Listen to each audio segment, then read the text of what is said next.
What up? It's me, JerseyMade93, and this is my top 5 most underrated moves that you're not using in the NBA 2K24. Let's get into it. At number 5, we got the hard stop dribble. This is an underrated move for a lot of reasons. The first being is that it helps improve your shooting. I know that might sound a little crazy how one dribble move can do that, but as you can see right here, all of my badges are activating. I also have Agent 3 on this build, but that's not going to activate because Agent 3 requires you to be moving. So you have to be shooting a fade or a pull-up jump shot behind a three-point line for that badge to activate.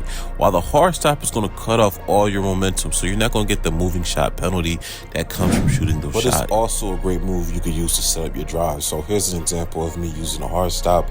I'm going to get the basketball. I'm going to drive really hard to the right. I'm a hard stop, and that's going to force him to shift his momentum, and then I'm going to drive around him. This is a really great counter to overly aggressive defenders who only just try to bump you. The hard stop is definitely something you should add to your bag.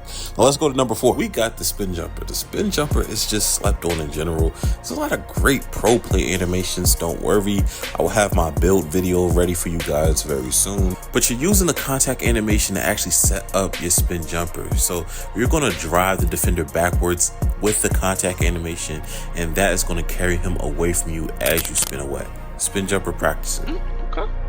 Now at number 3, we have the floater. Now the floater isn't the fanciest shot, but we're talking about the most underrated shots in 2K. And this shot is underrated in 2K because people just forget about it, it seems like. I think a lot of people just don't think you can shoot anything besides a 3 or a dunk in this game. And the floater is just perfect for anybody who is decent at getting past defenders, anybody who plays with a lot of randoms, because you know they're going to bring a lot of extra defenders to you on your drive.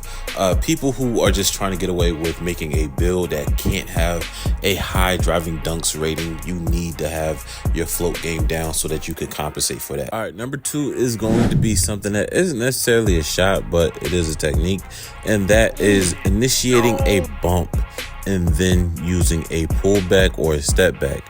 This is a very underrated way to get ankle breakers and a lot of separation. This is pretty simple to do. All you have to do is absorb the contact. If they don't have clamps, they can't push you backwards. So let go of the left stick and go into your escape, open 3. All right, coming in at the number 1 spot for the most underrated move you could use in NBA 2K24 is the Hakee Fate. Now again, this isn't the fanciest move, but it is going to be the most efficient move.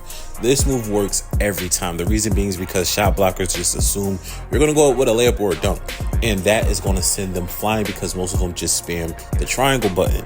This is a great move because you can still kick the basketball out if you drew in a lot of help defense, so you could dodge your friends for a corner 3. Hopefully you enjoyed this video. I'm JerseyMade93. Make sure you hit that like button as well as follow me so you can stay up to date with more content like this. Peace.